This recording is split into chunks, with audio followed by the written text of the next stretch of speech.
রকমের সবজি দিয়ে একটা তরকারি করেছি। প্রথমে সর্ষের তেল, তেজপাতা, হাফ শুকনো লঙ্কা, 5 ফোড়ন দিয়ে দিলাম, টুকরো করে রাখা আলু একটু ভাজা ভাজা করে নুন হলুদ দিয়ে দিলাম, আলুটা ঢেকে ভেজে নেব। তারপর টুকরো করে মূলো, শিম, বেগুন দিয়ে দিলাম, ফুলকপি এবং বাঁধাকপি বড় বড় করে কেটে টুকরো করা, 2 চামচ গ্রেট করা আদা আর একটা বড় সাইজের গাজর দিয়ে দিলাম।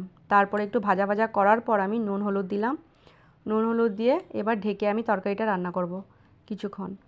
ঢাকার পরে তরকারিটা প্রায় মজে গেছে। তারপর এখানে 2 চামচ জিরে গুঁড়ো দিয়ে দিলাম, 1 চামচ চিনি দিয়ে দিলাম আর টমেটো পেস্ট দিয়ে দিলাম প্রায় 1 বাটি। এটা আমি 5 ফোড়ন আর শুকনো লঙ্কা তেল দিয়ে টমেটোটাকে কষিয়ে রেখেছিলাম, সেই টমেটোটাই 1 বাটি, ছোটো 1 বাটি টমেটো দিয়ে দিলাম।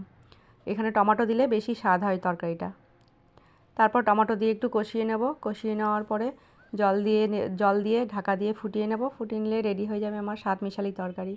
এটা লুচির সঙ্গে বেশ খুব ভালো লাগে তরকারিটা খেতে।